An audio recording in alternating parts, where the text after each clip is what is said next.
깨돌이 토끼. 옛날 깊은 산속에 호랑이 한 마리가 살고 있었습니다.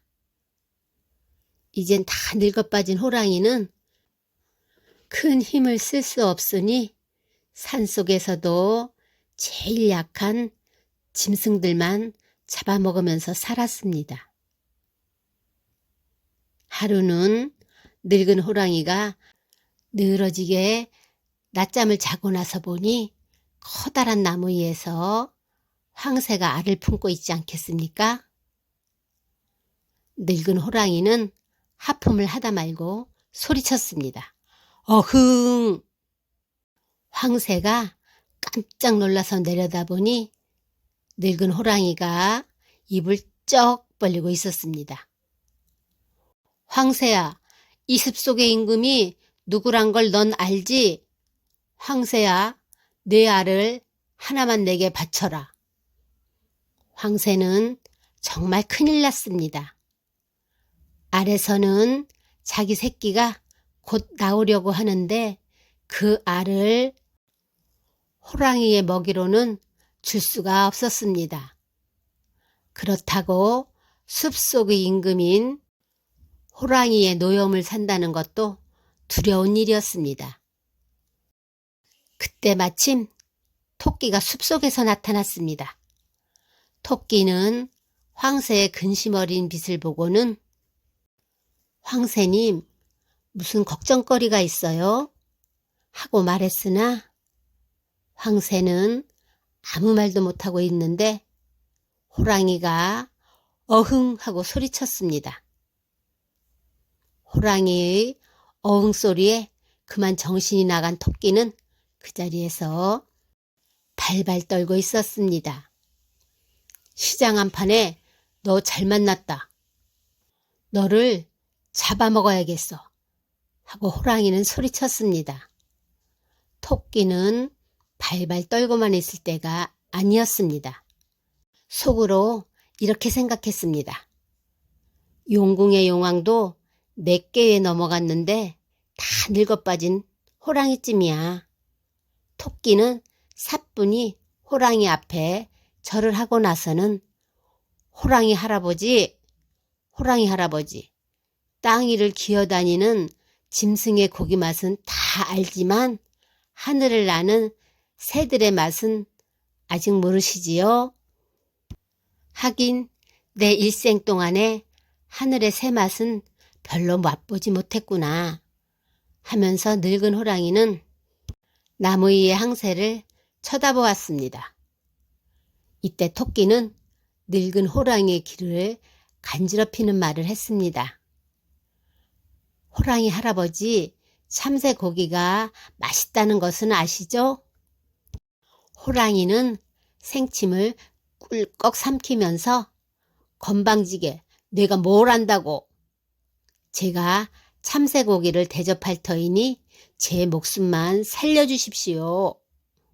오냐, 참새 고기만 대접해라. 목숨을 살려줄 테니. 그럼 제 뒤를 따라오십시오. 하고 토끼가 앞에 서고 늙은 호랑이가 어슬렁어슬렁 그 뒤를 따랐습니다. 억새가 우거진 숲으로 토끼는 호랑이를 데리고 들어갔습니다.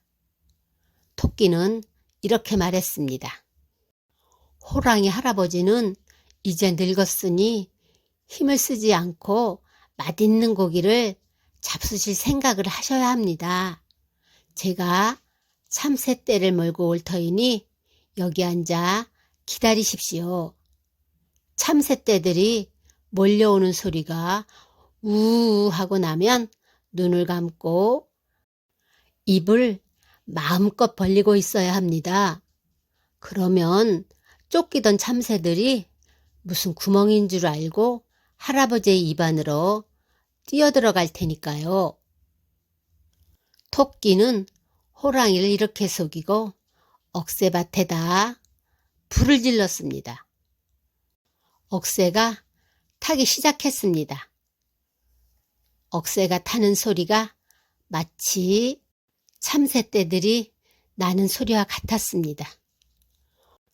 옳다. 됐구나. 참새들이 몰려온다. 늙은 호랑이는 두 눈을 딱 감고 입을 쫙 벌린 채 앉아 있다가 그만 불에 타 죽고 말았습니다. 이때부터 호랑이는 불을 아주 무서워하게 되었습니다. 옛날 사람들은 낮이라도 깊은 산속을 걷게 되면 불씨를 가지고 다녔습니다.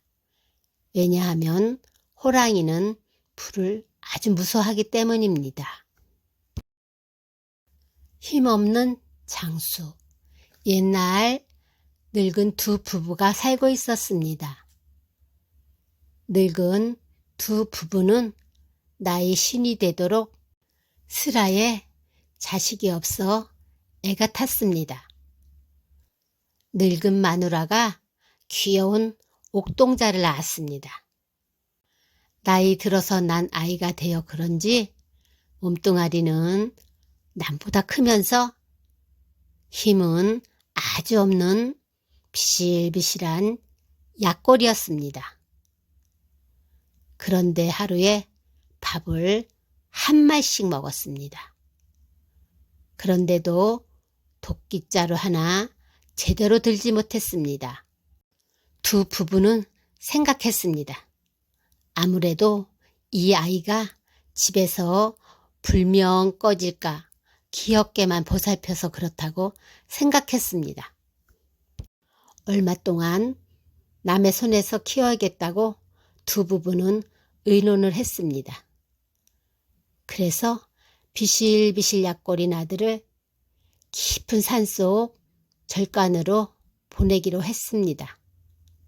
그리하여 약골 아들은 집을 떠나서 길을 가다가 어느 깊은 산속의 마을에 이르렀습니다. 마을 사람들은 남보다 덩치가 곱절이나 큰 비실비실 약골을 보고 소리쳤습니다. 장수가 왔다. 힘센 장수가 왔다. 마을 사람들은 큰 밥상을 차려서 장수를 대접했습니다. 먼 길을 걸어오느라 배가 고팠던 비실비실 약골은 수저로 밥을 먹을 사이가 없었습니다. 왜냐하면 수저로 떠놓는 밥은 뱃속에 들어가 아무 기척이 없기 때문입니다. 주걱을 달라고 해서 한 말치나 되는 밥을 삽시간에 먹어치웠습니다. 마을 사람들은 모두 입을 쫙 벌리고 말았습니다. 저렇게 많이 먹으니 얼마나 힘이 셀까? 마을 사람들은 그의 옆에 꿇어앉아 간곡하게 부탁을 드렸습니다. 우리 마을에는 이따금 괴상한 괴물이 나타나서 소며 돼지는 물론 사람까지 잡아갑니다. 장사님께서 한번 힘을 쓰시어 그 괴물을 잡아주십시오. 비실비실 약골은 마을 사람들이 자기 몸짓과 밥을 먹는 것을 보고 장사라고 해서 하는데 나는 장사가 아닌데요. 그냥 몸이 크고 밥을 많이 먹을 뿐이에요. 아닙니다. 분명히 장사님이 틀림없습니다. 불쌍한 우리 마을 사람들을 살려주십시오. 아무튼 힘은 없지만 제가 도와드리지요. 비실비실 약골은 도끼가 무거워서 들지 못하고 끝이 날카로운 조그만 새망치 하나 들고 마을 사람들과 함께 이상한 괴물을 찾아서 떠났습니다. 산속 바위로 된 굴에서 괴물은 커다란 귀를 펄럭이면서 자고 있었습니다. 그런데 괴물은 두 눈을 뜨고서 자고 있었습니다. 괴물 있는 데로 간 비실비실 약골은 힘껏 새멍치로 괴물의 머리를 두들겼습니다. 그러니까 괴물이 한다는 소리가 아이 간지러워, 아이 간지러워. 이놈의 벼루가 내가 잠을 깨면 어디 두고 보자 하고 잠꼬대를 했습니다. 비실비실 약골은 이번에는 더 힘을 주어서 새망치로 괴물의 머리를 두들겼습니다. 아이 따가워. 아이 따가워. 이놈의 벌아. 어디 내가 잠을 깨면 보자. 비실비실 약골은 이번에는 어릴 때 젖먹던 힘까지 내어서 새망치로 괴물의 머리를 두들겼습니다. 이때 괴물의 이마에서는 피가 주르르 흘러내렸습니다. 괴물은 그제서야 잠을 깼습니다. 괴물이 깨어보니 자기 두 눈앞에 어떤 사람이 손가락을 내밀었습니다. 괴물은 그만 질겁을 했습니다. 손가락으로 자기 이마를 톡톡 쳐서 깨운 줄로 알고 여간 힘이 센 장사가 아닌 것으로 알았습니다. 괴물은 그만 비실비실 약골 앞에 꿇어앉아 빌기 시작했습니다. 이제 나쁜 짓을 하지 않겠습니다.